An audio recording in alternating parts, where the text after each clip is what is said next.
liking your Yep. background, Stefan. Hey, Ryan. Thanks. Hey, Brooke. How are you? Good, and you? Good. How's it going, Ryan? Good. How about yourself? Long time no talk. Yeah, no kidding. I like your background. At least you have something interesting going on behind you. Yep, that's one from one of my past trips over the years. Oh, that's very cool. Where is that? That is actually from a place in Jordan. It's I like was going to a ask if it was Libya, actually, but yeah, it looks like one of the places that, unfortunately, I think in Libya was pretty damaged after the war recently. But it's very cool. Very yeah, cool. it's very similar. It's like it's very similar to some other places, but it's like ancient Roman ruins. A place called Darash, which you may not have heard of, but No, I haven't. they don't get very much publicity out there. Because somewhat on purpose, from what I remember, because there's a big local population base there. So if they were to designate it like a big like national or World Heritage Site, then they'd have to relocate all those people. That's one of the classifications in order to get that designation. Really? Yeah, that's what at least they said out there at the time. But They'd have to relocate. Oh, because people can't live among it? Yeah, or they can't. Well, within a certain vicinity of it, whatever that distinction is.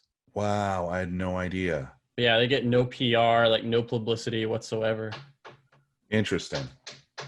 And of course, my neighbors have decided they're going to start making movies. Yeah. Is that They always had like a kid running around already? Or No, not yet. I'm preparing, but no. I'm actually last night was the oh crap. What if the supply chain breaks down and I don't have like the ability to get like the crib and all the other stuff I'm gonna need. So like I had like a debate with a lady at Pottery Barn Kids last night over like, okay, I'm paying for shipping, but I don't want them to put it together in my house. I just want them to bring me boxes and leave them in the hallway of my building and then let me deal with it. She's like, are you sure, hon? You don't know how big this stuff is. And I'm like, yeah, I'm sure. And I'm also sure my pregnant wife's not going to help me move it into the apartment. I'll just figure it out. do they have an option for put it together in the hallway? And then No, I don't think they figured that far. I don't think they figured. I am like not enough of a persona for them to start like building a structure around it. They're just like, we have to pay our guys extra to come out in this environment anyway. And I'm like, yo, I get it. I'm not going to be the one to say anything about that. So listen, they bring it to the door. I just don't want anyone coming in my apartment. That's all. Were you leaving in the hallway? You. Hey, Pat. Well, I don't come over anymore. I know. You don't even send me flowers. This is I know. Jeez. week 4. So, It's like Ryan, how's Dallas? I mean, probably just as bad as everywhere. Well, probably not as bad as New York from what I hear, but there's a lot of people not following the rules down here. So going out to a lot of the parks and stuff like that. So there's a lot of news coming out that we're on the verge of being a new hot spot. But I mean, yeah, everything's shut down until the end of the month, pretty much, just like everywhere else. Yeah, in February I moved to Austin, and so yeah, we're the same way. Like you look at like parks and like the trails and things like that, and there are so many people that are just like whizzing by each other, and it's like, okay, some areas, it feels like there's certain areas of the city too where people are really diligent with like their masks and stuff like that, and then you go to different areas and it's like, whoa, these are like where all the like wildcats live, where they just like don't care. Yeah, I don't know if it has something to do with like the younger population. Like Austin typically has a younger population too, but they just don't care as much, or they think that they're more immune to things than others. Yeah. That's rough. You guys are killing me saying this stuff. It's driving me nuts. I'm like, all right, you know what? Let's just kick it off because I think we're at 12:02. Use those ideas for a force of good, Stefan. Yes, let's do it. So thank you all so much for joining this episode of Search from Home. Today, as usual, joined by my co-host, who happens to be, in this case, below me. In his case, he's saying to the left, Patrick Reinhardt. And we have an amazing special guest with us, Ryan Metcaf, who has a great background in search.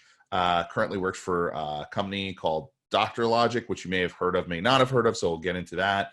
He'll tell us a little bit about what life is like for him right now in a very strange time for his business and his career, I'm sure.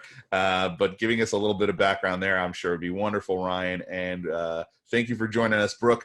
Guys, by the way, while you're here, I see a lot of friendly names on this. I have yet to see a not friendly name.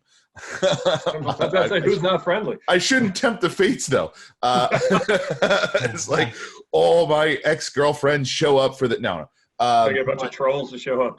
No, not a good idea. And no one start getting any ideas. But would love for anybody else who feels like turning on their camera. It's always nice when we have a little Brady Bunch screen going on here.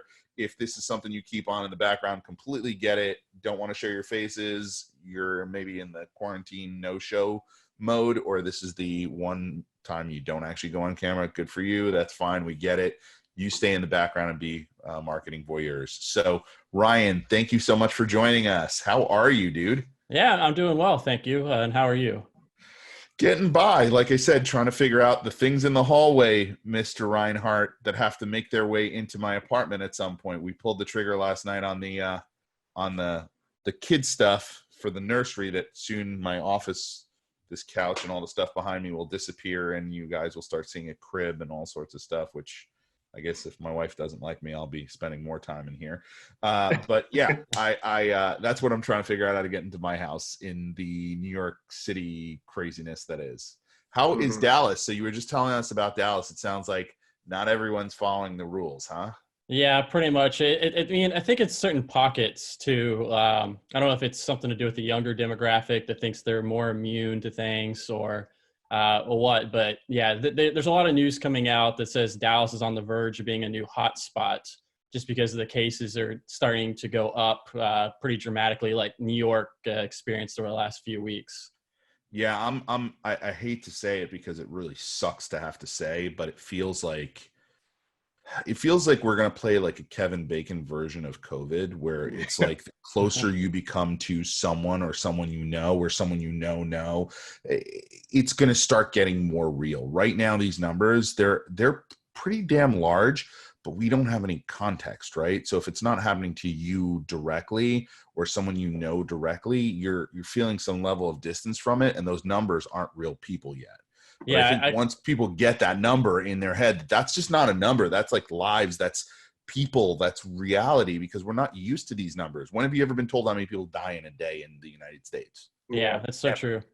You know? And I was also going to say, I think it's going to take somebody being close to it, like being impacted by it directly in order for people to take it seriously, whether it's like a friend or a parent, family member. Until somebody gets infected of that, nobody cares. Yeah, and it's like this whole concept of, the youth, so to speak. It's funny. Baruch was, and I've said this a few times, I think Baruch was kind of telling me, he's the head of our global expansion and our former head of product. And he said to me in his Israeli accent, it's the millennials and it's the baby boomers. And he's right. It's like trying to convince my parents to stay inside and not do dumb stuff.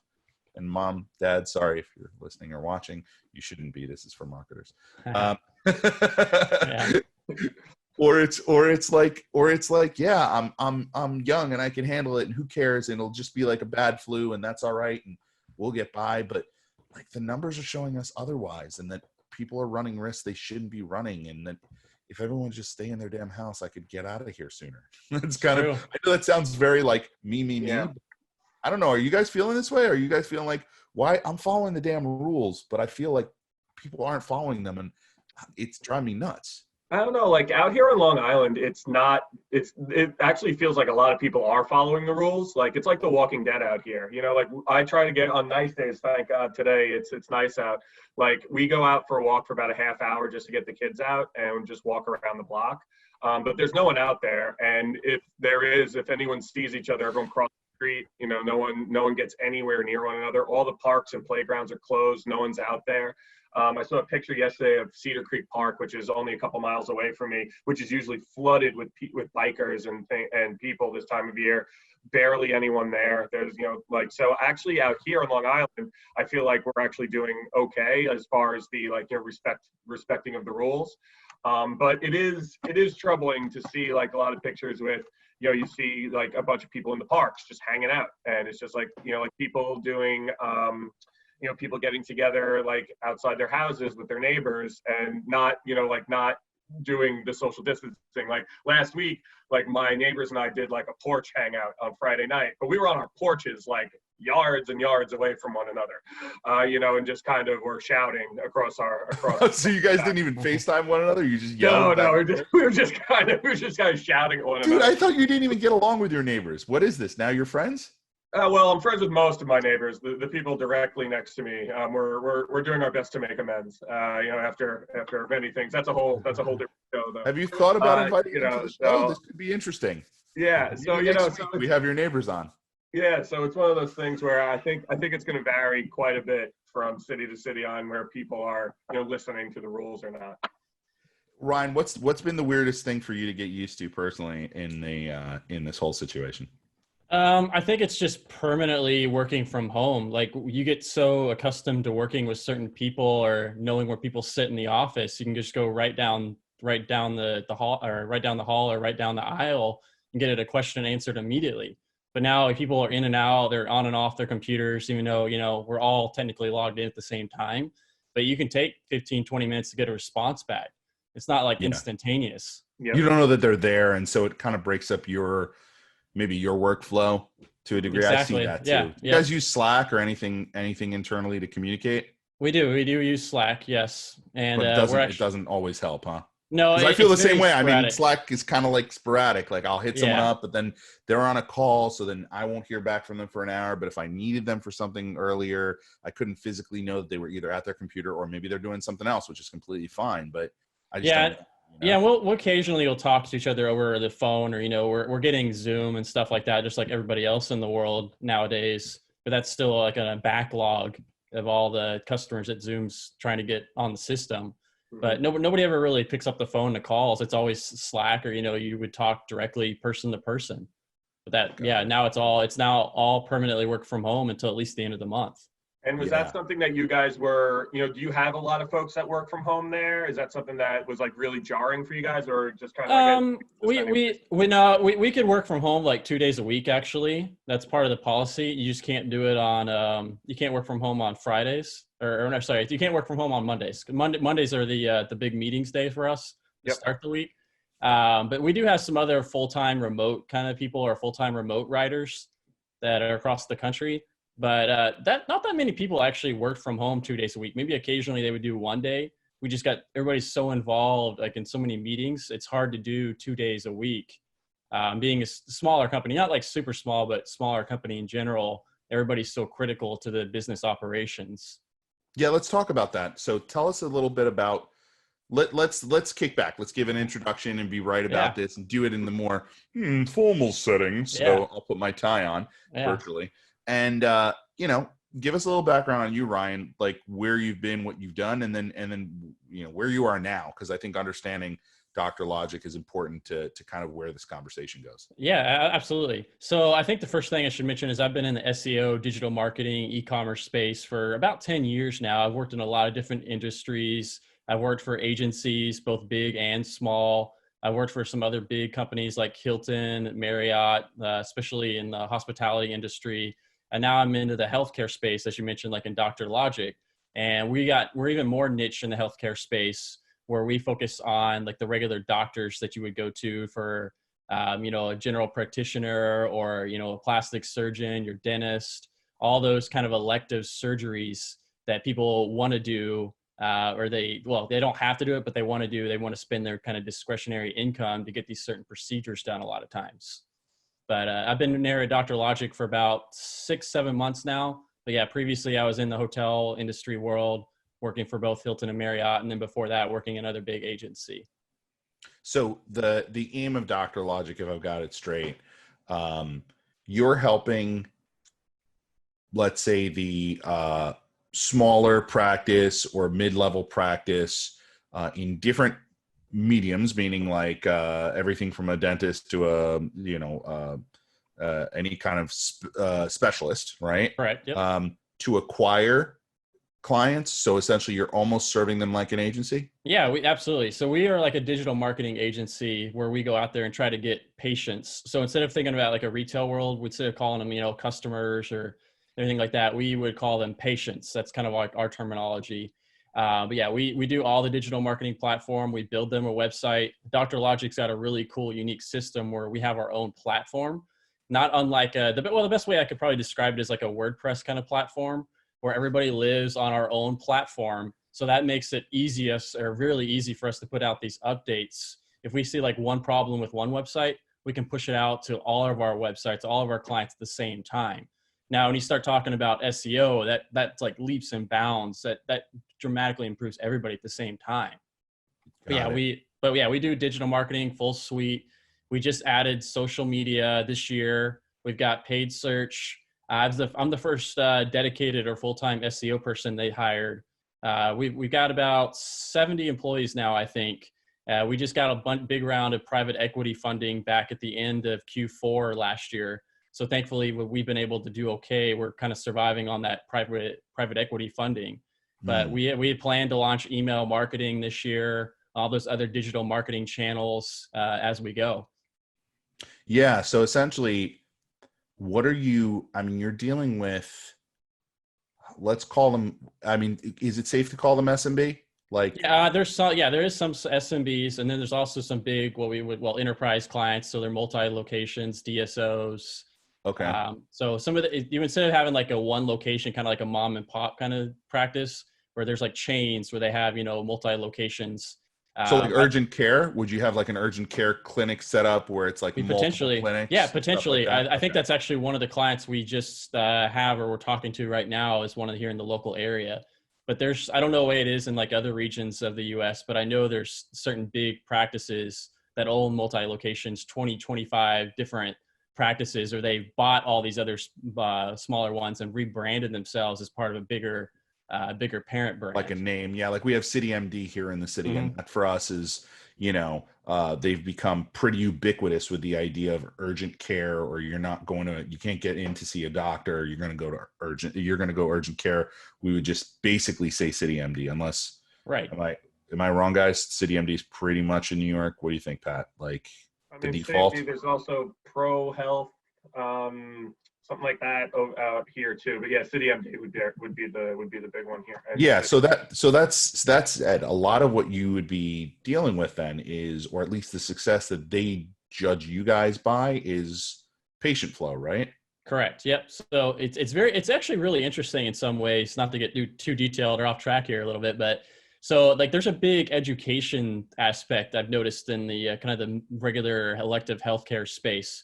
Or up until last year when really Google put out these targeted algorithm updates where people really didn't pay attention to it in the space. They just kind of launched a website with not really any SEO optimizations whatsoever because they didn't need to.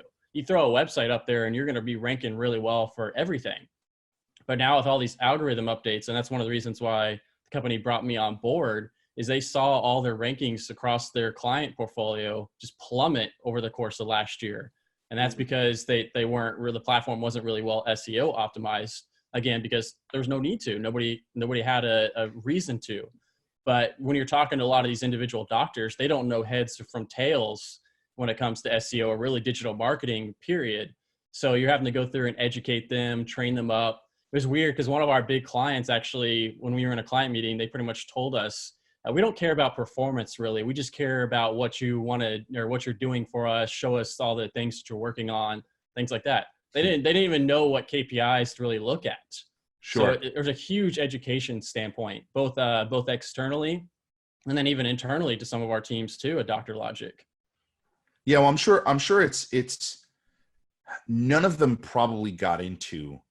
I would assume most people do not get into the medical field because they want to be a marketer. Right? No. Maybe not even to be an entrepreneur. Like that, it's almost like a forced function of if you're going to be a doctor and have a practice, you have to become an entrepreneur, but it's not originally what you went to school for. You definitely didn't go to school for that many years to be entrepreneurial. I don't even know if does anyone know if med school even does business classes for the business of I'm sure medicine? there's some portion of it, but probably not much, if any at all. Obviously, we don't. I certainly don't know, but I would imagine that because, like you said, for people who want to open up their own practices, I would think that there's the ability to take a course on that, but I could be wrong. Yeah, but even a course is like, it's almost like your necessary evil, right? Like I've got to do this, but it's not like, it's not like you really wanted to do it. It's like you have to do it because you have to do it, but it's not, I don't think it's the dopamine or the joy that they're getting. So a company like yours definitely provides value to them in regards to that. But then you said it best, Ryan, elective procedures. Now, Yep. we all have heard that term a little more frequently recently in the news because all elective procedures have pretty much been shut down because they want doctors and medical staff to be completely and utterly focused on COVID. So unless it's life-saving, I think right now and I don't know how ubiquitous that is across the country. And you guys are dealing nationally or locally, or we definitely have a big or much more focus on Texas clients. But yes, we definitely have clients across the country in multiple areas, multiple cities, 100%. So then what do you do? I mean, they're not allowed. Everyone is pretty much not allowed to practice. Is that the world we're in right now? Like yes. They can't take patients? Yeah. So a lot of offices are shut down, or almost everybody is shut down at this point. But a lot of them are able to get by with emergency only services. So if you think about it like a dentist, well, if you have like tooth pain, you're going to go get that fixed no matter what. Right. That's not something you can live with. It's not like life threatening per se, but that's really painful for lack of better words. So Sure. Some of our dentists are getting by on, just remaining open for emergency onlys. Mm. And then which I would hate to do that. I mean, yeah. What's that? Have you seen people actually creating content for like to really try to gear the business to that for right now? I wouldn't say we're overly focused on that because I think everybody's still anticipating it to be like a temporary kind of thing. Now there are some of our content was already optimized for emergency dental care to begin with, since that's been like a regular occurrence thing, or after hours, like weekends. That's a huge opportunity that we've seen. We've actually tried to tell dentists to look at opening their offices on weekends, because there's a lot of people searching for like weekend dentists or Saturday dentists.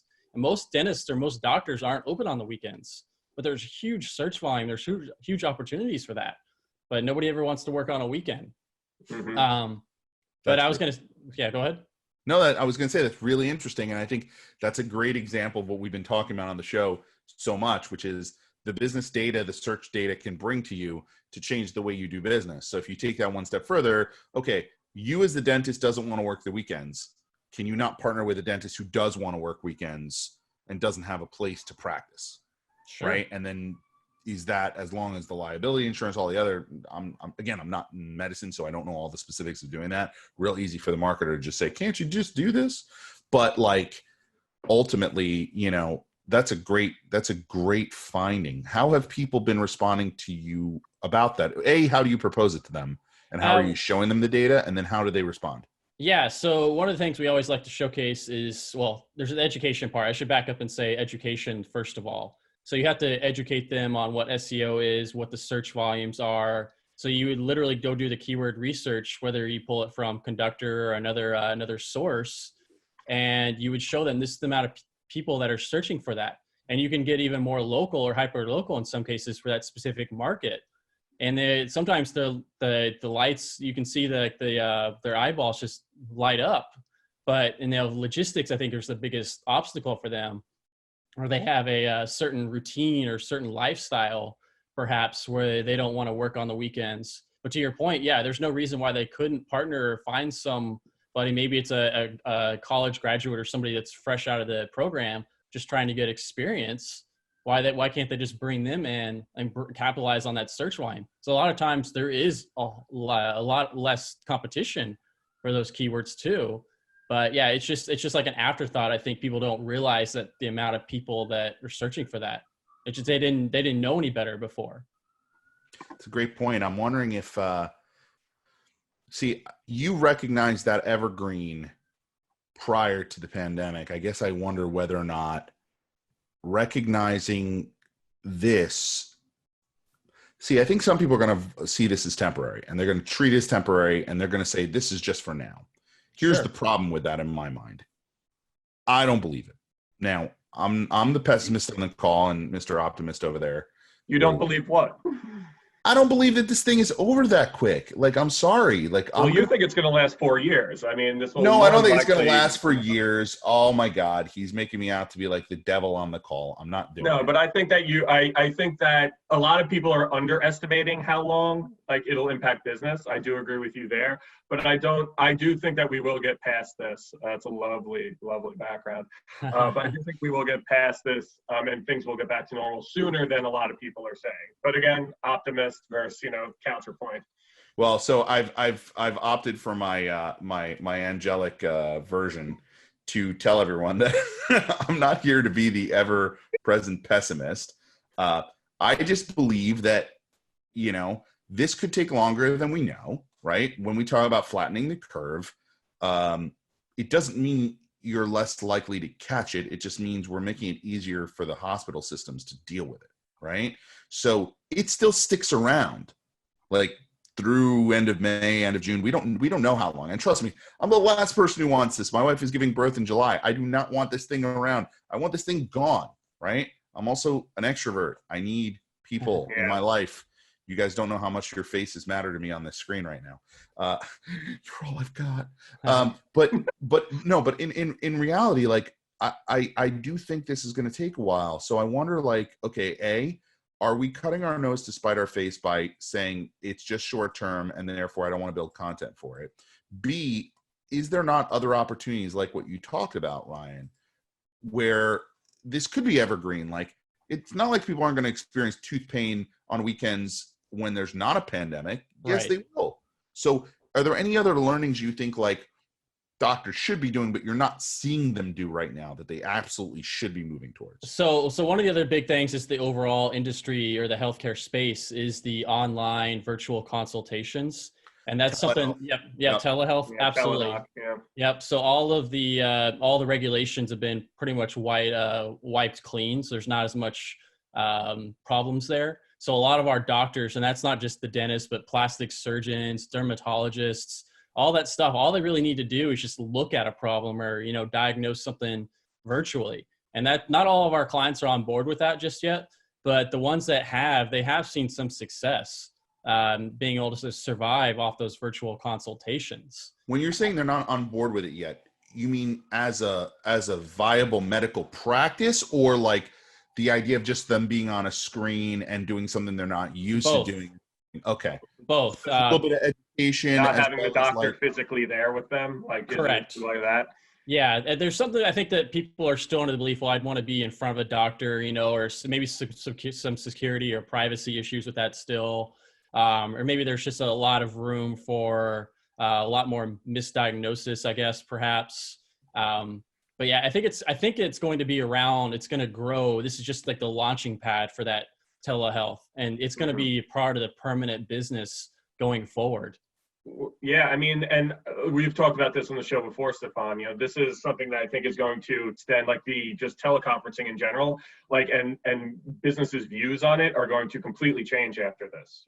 People are going to be much more comfortable with people working remotely, people, getting on, video conferencing, but also, the teledocs. I heard it's Dr. Phil and his son launched a teledoc company.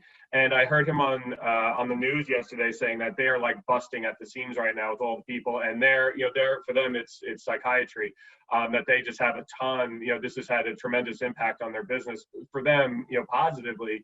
But he was talking about people are becoming more, people that were originally skittish, about doing it over the phone are now actually very comfortable with it. And I think that that's going to transcend pretty much every industry and every business after all this is said and done.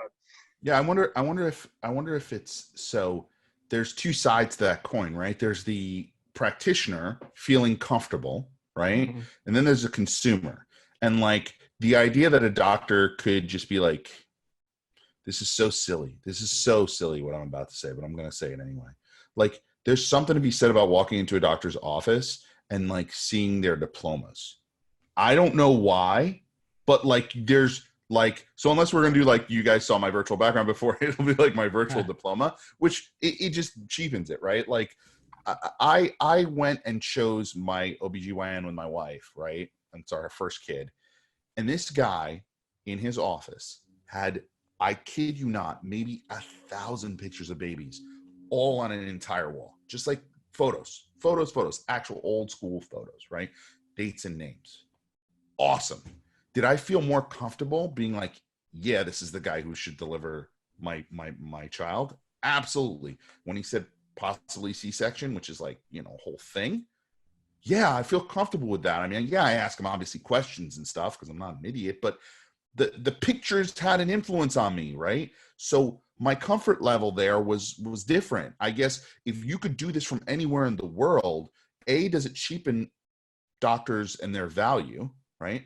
B, can you really tell me what this little thing on my neck is? And do you need like an HD camera to tell me? And are you really sure? And do you not need to touch it to know? Like those things seem like, I don't know how we're going to get past them, but I guess we can. Therapy's different. I agree with you, Pat, but I don't know. Like, what are you seeing, Ryan? Like, how are they reacting? Yeah, I think it's well, anything in the doctor medical space, it's hard to blanket statement anything one way or another. To your point, I do think that there are instances where you're just going to have to go into a doctor. There's no other way to do it, or especially you need like blood tests or other like, you know, or it's not like you can do an X-ray or to tell if you got a broken bone a lot of times definitively one way or another. But to your point though, the other thing I was going to say is you could have a doctor maybe around the world or halfway around the world, another part, if it's after hours, where you may not even need to have like a regular doctor that's around on your corner block. You can just dial into a regular doctor. You don't know who you're going to be dealing with. It's like going to be like a 1-800 number. It could be somewhere in India, perhaps, after hours. Who knows? It's evolving as we go, and nobody knows what it's going to look like right now. Yeah, I think without the regulations, maybe I don't even know what the regulations were for it before, so I can't even say anything to that effect. To me, it's hard to believe that there was so many regulations before. It seems like it's a no-brainer where everything else is moving digital. Well, what was the hiccup? Why did we need this to happen, or the virus situation happen to open that up? Because that's a huge opportunity for doctors. It definitely is. It definitely. And it's interesting. I'm gonna tap one of my friends. His wife is a doctor, and she's doing telehealth right now. So I will tap her and ask her like a few questions about it, just to better understand what that difference is between as a practitioner providing you that care in person versus now having to switch that over. But I guess from the marketing side, it definitely opens up a lot of opportunities. Were you guys dealing in that concept prior to this, or had you, because of all the regulations and all the stuff, just like avoided it? I think we had talked about it a little bit internally, but you know, when it started to happen, we put like a huge fire, like all of our focus did a complete 180. Like we got to get this launched like yesterday. So I think we officially got it launched like in mid-March. So that the huge resource from like our developers or our product team to get that all launched. But yeah, that wasn't really a major focus by any means. But yeah, like overnight, we had to get it launched. Otherwise, we're going to get left out. And wow. How's adoption of it, like across the doctors, dentists, everyone? Or do you see? I mean, I assume more people are using it, but like even before this, were people adopting it? Very, very slowly. I mean, I don't know if that's the regulation part. There was more problems, more regulations to deal with than than it was worth to try to get launched to begin with. But now that those regulations are over with, we definitely have seen a large growth in that. But not everybody's on board with it just yet.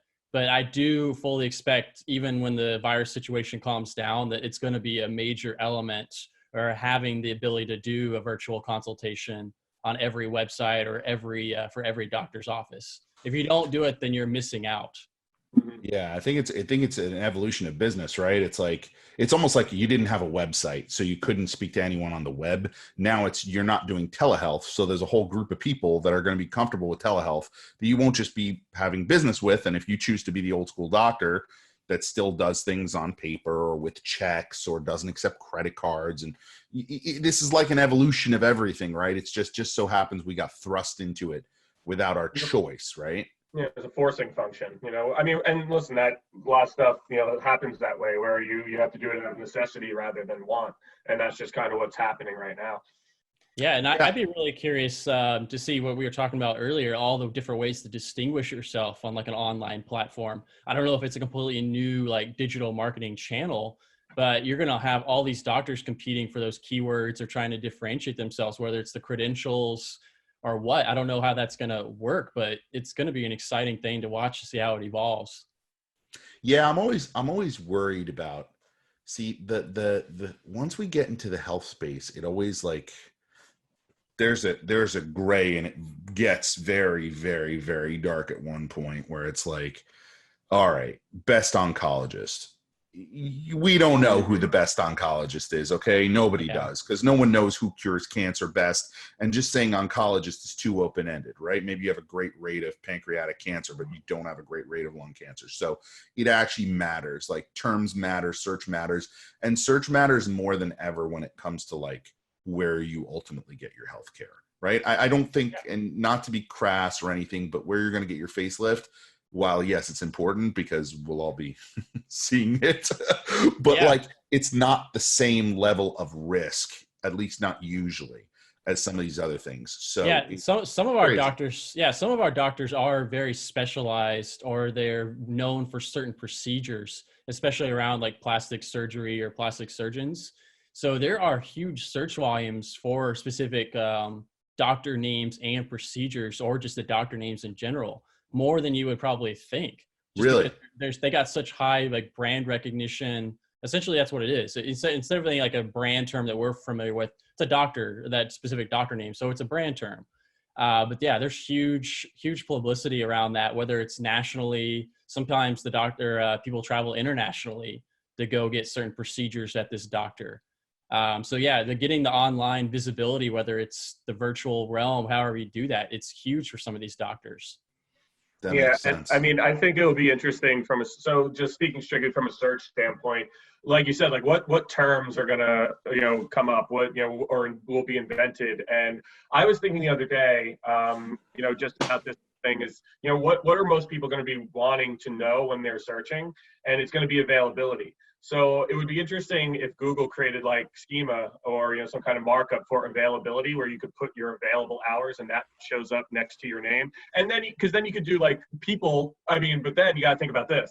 Like think about the local pack, right? Does the local pack, like someone says like doctor near me or consultation near me, or available consultation? I think that's what most people would do. But if someone was saying like consultation near me, would that individual person take up like a local pack, or would that be a new set of things like available doctors? Like I wouldn't be surprised if there'll be like a carousel of available doctors near you, and then times underneath that you could just click, directly from the SERP perhaps. But I'm curious to get thoughts on what physical things are going to show up in the search, because that's what I think is going to happen. I've definitely said that I think Google's going to do some kind of like schedule appointment kind of situation, because they already kind of do that with the restaurant space. So it's kind of a very similar concept where they would just need to pivot, maybe make some tweaks to that kind of a system, in my opinion. Mm-hmm. But it's something that we're working on our platform, is actually getting an online scheduling platform. It's one of the things our doctors are asking the most about.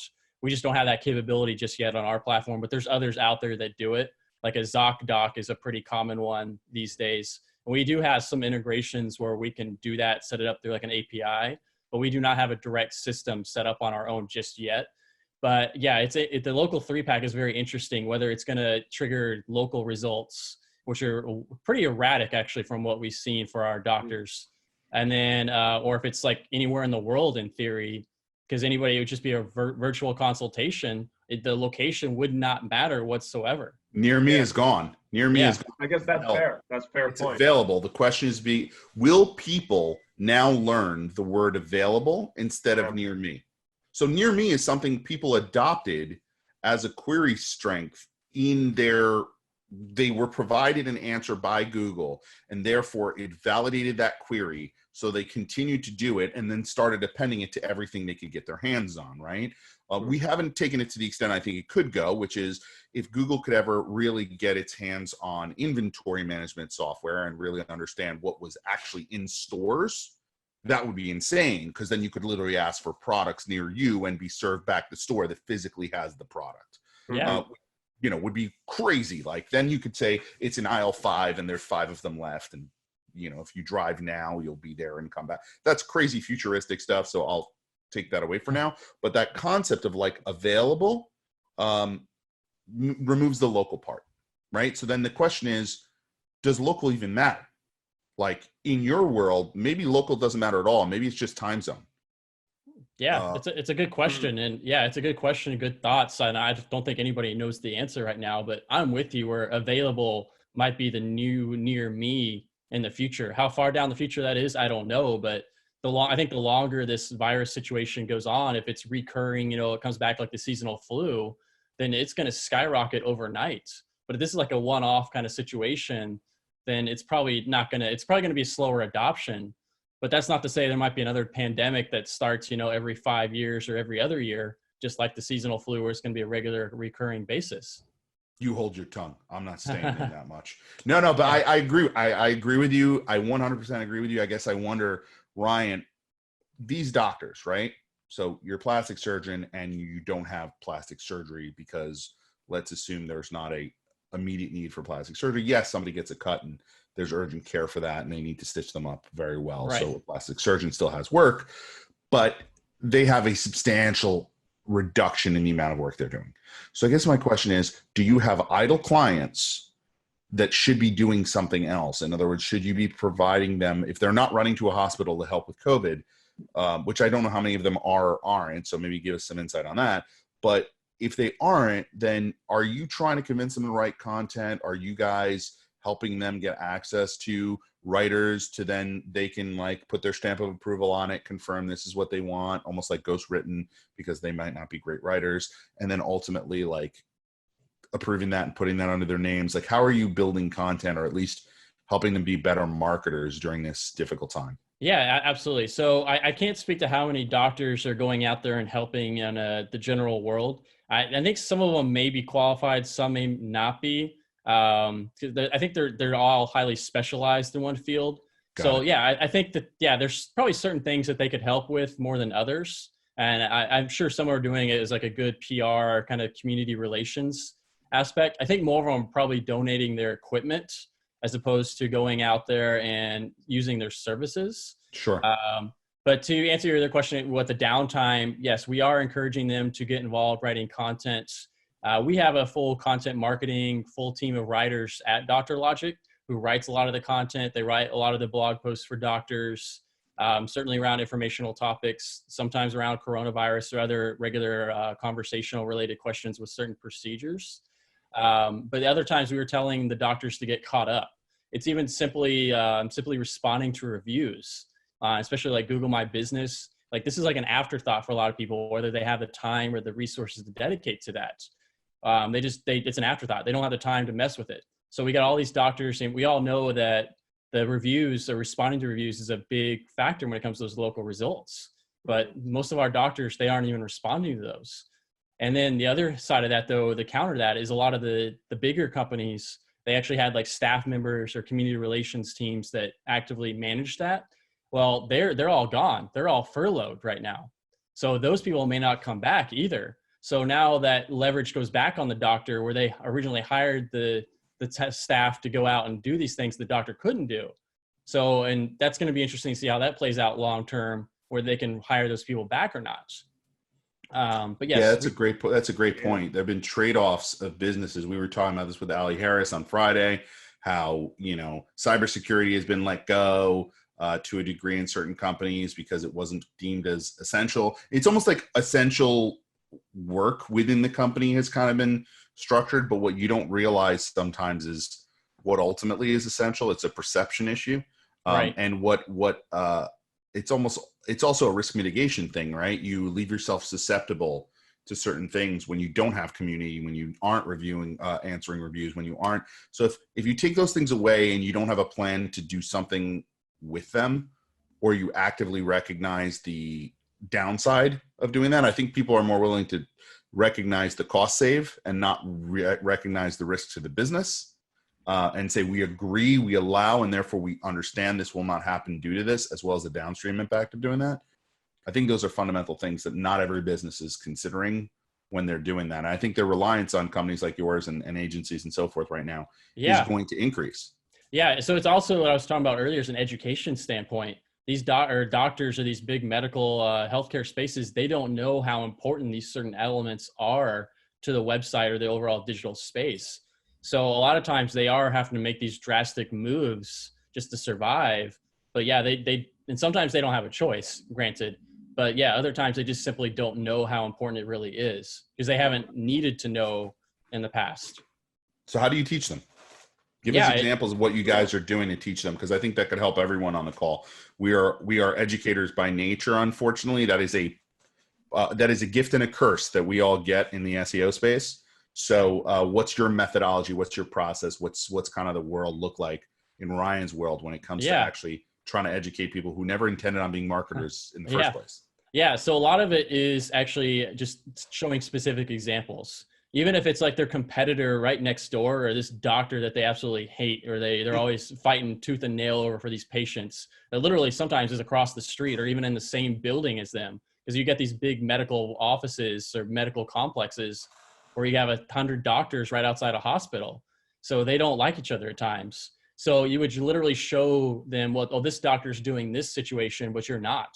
And then you would pull up a regular search results in front of them. They're I think I've discovered a lot of doctors are more visual people. So you can't talk theory as much with them or just talk over them. You have to physically get in front of them and show these specific examples of that. And I think that's a general issue where, people learn different ways.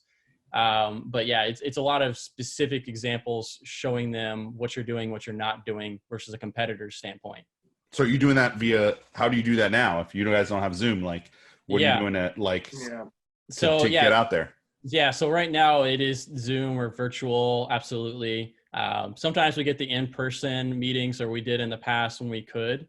And a lot of other times it's leveraging our client services, making sure that I train up our internal teams to know when they talk to those individual doctors that they know what they're talking about. Because a lot of times the CSMs, they don't know either. They just don't have a big SEO or digital marketing background. They're just pure client services. So they're more about maintaining the account or, trying to sell all these extra add-on services without many details as to why. But yeah, it's a lot of training, making sure everybody knows the right things to say. Actually, even providing specific Q&As. I've put together some documents for our CSMs or our client services team, where they would actually be able to reference the sheet or specific situations. Oh, a doctor asks this question. Well, here's the common response and how you should respond to that. So it's a common FAQ list. Is one of the best ways I think we've seen results too. Have you guys thought about actually turning that into your own FAQ on your site and almost creating a library on DoctorLogic for pointing them back to a library of answers, almost like, I hate to brand it Ryan's Corner because no one put our main DoctorLogic website needs some work. I'm not gonna lie on that one. Our marketing team is kind of in chaos right now with the situation, what's going on right now. But yes, our own DoctorLogic website, it definitely needs some love, and I would love to have that some kind of system like that on ours. Right now, we're just leveraging the blog, and even our website's not fully SEO optimized, in my opinion. Because there's different hiccups and different roadblocks when it comes to dealing with our own internal company website as opposed to individual doctor websites, which is another weird story probably for another day. But no, we've all we've all lived that life. I get it. It's like helping others, and then we end up not paying attention to our own space. So completely feel you there, dude. There is no judgment here. This is a no judgment zone. So we get that. Yep. Just saying it could end up serving your business more. Yeah. And not force them, no matter what. I think the CSMs are obviously going to have to relate and express to your clients these things.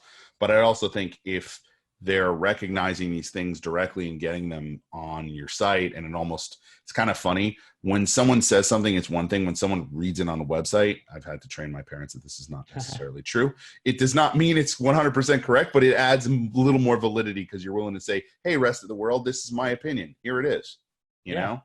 Yeah, absolutely. And we've been trying to, and especially the last month, to get more specific on like our blog or company blog, to get more specific insights from our respective like channel managers. So our content marketing person, our paid search person, which is the one that's been the most directly impacted for obvious reasons, but our social media person, yeah, we're all writing blog posts or got blog posts in the works to get published on there with just specific topics or what's relevant. I definitely would expect that to get more, grow a little bit more as we go for whatever's relevant going on in the current times.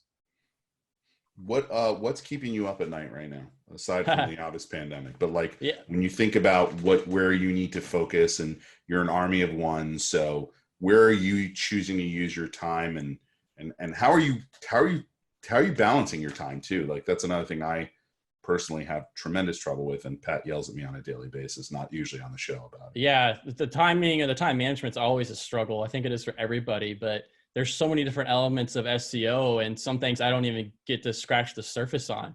Like when it comes to link or credibility analysis, that's not something I've really gotten to dive into much, unless it's like a special request, which actually just this week we had one doctor that I think had employed some of their old school SEO, like black hat tactics. Oh boy. He's just creating these link farms or these duplicated pages across these random blogs. Where is it? Yeah. But that, again, that's to my point where I think these doctors, they don't know heads from tails. They get a lot of these salespeople that come in there and, from India, from not to sound cliche or stereotype, but all these people that say, oh, you need links. It's still prevalent in the industry. So, and this ends up killing them in the long run. And that's something that, this site's been around for a while now, so it shouldn't have such a low score, but it's got all these random crap links that are just duplicated content that are like one-page sites, and they're like link farms or just bad quality sites. Yeah. Go ahead. No, yeah, and I think a lot of, like I think you said that, like they get a lot of like spammy like sales emails, and listen, they're not digital marketers, they're doctors. They come in, hey, is this true? Hey, guaranteed page one, Google rankings, and they hear at conferences that that Google rankings are important. And and I've seen a personal experience. I've worked with a lot of doctors in my career, and usually when you first get there, it's that way. They hired some person or some company, they built a bunch of links, showed them ranking reports with really random terms that have no MSV, just to show them that they automatically got stuff on page one. Yeah. And it's still rampant. And like, even it's crazy here in 2020 we're talking about it, but there are still people who are doing these shady things, and people still bite on them. And it's usually the industries that it's not the core pillar of that. But right now, everyone's moving towards. You're right. It's going to become the core pillar, Pat, for not the core pillar, but it's going to become, to avoid SEO is at your own peril at this point. Yeah. I think everyone has now been forced to recognize that. And you just can't have a business that has any dependency online if you're not going to care about the way that people talk about it, and making sure it gets found when they care about those topics. That's point fini. That's it. Sorry for the kid in the background. That's really going to be the fundamental. You're absolutely right. Now the question is, there's this push and pull, right? The more people understand the dependency on Google and feeling like it's manipulatable, which I hate saying that word, because most SEOs are good and have good intention and are trying to do good work to help valuable products and services be found by people who need them, which is awesome work. Okay. That's really great. But there's the other side of that, which is, there are people who are just trying to sell shit and just trying to make people buy stuff and don't really care about the businesses. And because people are now having to understand that not every search is good results, right? There's this aspect of like, more people are going to have to understand what search is in general, like the general populace. And then other people are going to have to understand how to discern between the snake oil salesman. Thank you. Snake oil salesman I don't know whatever happened with snake oil salesmen that got them such a bad rap, but that and the clearly they were a shady business. They were peddling links back in the day. That's what I'm telling you, that and your first rodeo, it was a horrible experience to the point that everyone still references it to this day. I've never met anyone who tries to sell me snake oil, but I do understand the concept, and I think it's harmful. And in our industry specifically, for some strange reason, like, you don't hear about that in paid. Like, you don't hear about that in email. But you definitely hear about it in organic, and it's frustrating as can be. But I'm telling you, it's because they can always rely on this takes a long time. You know, they can get 2 or 3 months of a retainer out of you or out of a contract out of you. And then I see it all the time. They go in there, they get 2-3 months worth of money. They don't really do anything. And then if they send you some BS report that says, oh, you've gained all this, you know, your traffic's, you know, your modeled traffic is way up, you know, like all this stuff. It's never, you know, they never actually talk about your business. They never actually want to get into actually helping. If you don't have like an analytics, platform on your site, even better, you know, they'll just give you modeled traffic. And I see it time and time again, and people get duped. And it's easy in SEO because paid, you turn it on, you can see if you're making money. You know what I mean? Organic takes a little bit longer, not as long these days, but still a long-term play. So a lot of people use that to their advantage. And I'm sure they use the doctor name thing that Ryan was talking about, but in certain cases, he's right. It's validated by search volume, right? If anyone's from New York, you'll know who Dr. Zizmore is. Dr. Zizmore. Dr. Zizmore. Dr. Zizmore was a dermatologist. Now, his name sounds like Zitz, so everyone knows Dr. Zizmore because he ran TV commercials in like the 80s/90s and he was like one of the first to actually advertise on subways. Like, nobody was, back when they couldn't give away subway advertisement, this guy would take up a whole subway car. All right. Yeah. So he figured something out that others hadn't. So people knew who he was. So his name would have search volume. So ranking for his name would be more difficult because the ZocDoc or someone else would obviously be showing up for it, and you'd be competing with third parties who are trying to tell you about other alternative doctors to him. However, ranking for 99% of doctors' names, unless it's a ubiquitous name or shared with a celebrity, is probably pretty damn easy. So you could sell that concept to someone and deliver on it pretty quick.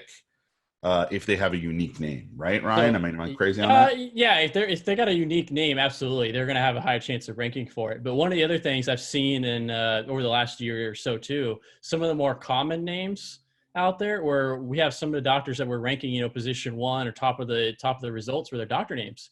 Well, guess what? Some of these other doctors that work at hospitals, well, now Google is interpreting that brand or that doctor name differently. So these old doctors that are on our platform, our clients, yeah, they were ranking position 1. But now all these other random doctors that had no credibility or no influence whatsoever, you know, doctors that maybe were just sometimes right out of school, but because they got a listing on a more credible site like a hospital or a hospital listing, now they are outranking us because Google's interpreting that okay, they actually think that that's the doctor you're searching for as opposed to us.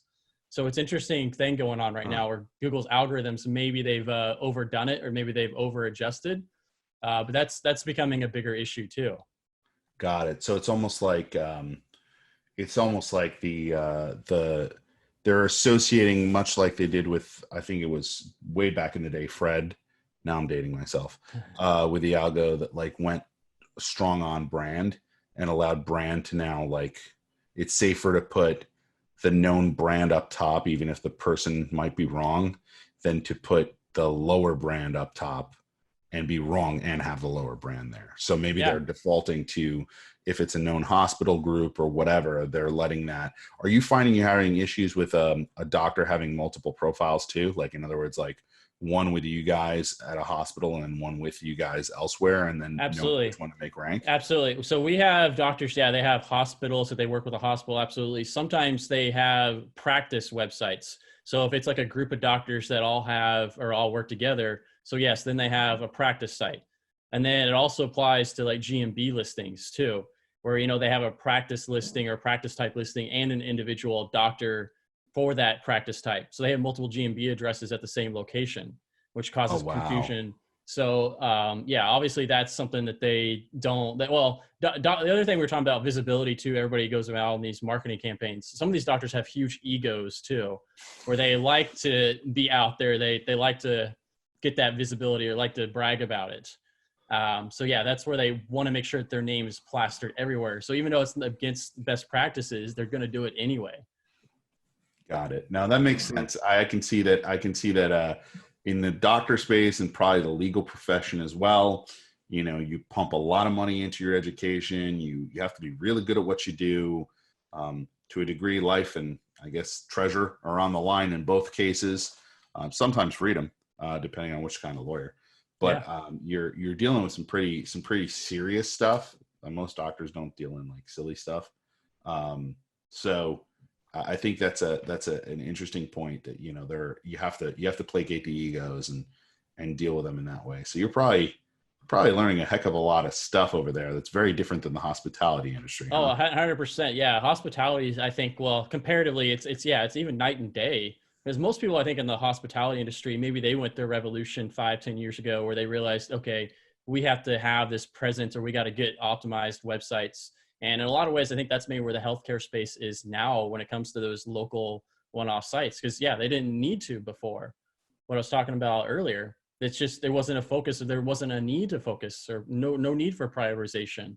But now we're on the cusp of needing to optimize for all that because it's so easy for anybody to launch a website. And now you got a bunch of younger doctors that are starting to establish themselves too, I think, out there over the last few years. They've got a good practice network where they're digitally savvy, where they launch a website and they can launch a decent website, all things considered, where they don't need to hire a firm on their own.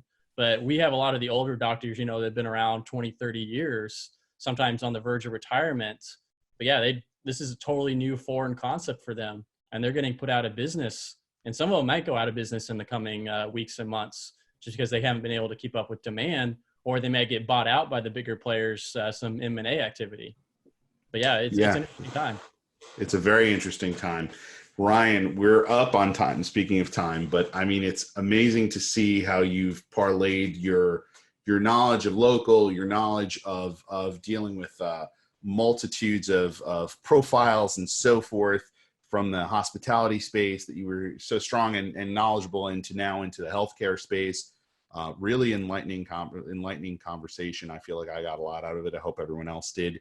Thank you guys all so much for tuning in today as usual. Wonderful to see you on. Ryan, thank you for your time. Really appreciate it. Yeah, thank you guys. Tomorrow we will have our good friend Ian Laurie, former founder of Portent out in Seattle, giving us a sense of what it's like to have had an agency through 2008 and gone through the crazy times business-wise that he did, how he was able to not only survive but thrive. He's an amazing technical SEO as well and great speaker. If you haven't seen him speak, look him up tonight. Great stuff. And then the rest of the week is jam-packed. So thank you very, very much, all of you, for tuning in. Hope to see you all here, same time, same channel tomorrow. Stay safe, stay home, stay healthy. Thanks, everyone. Bye.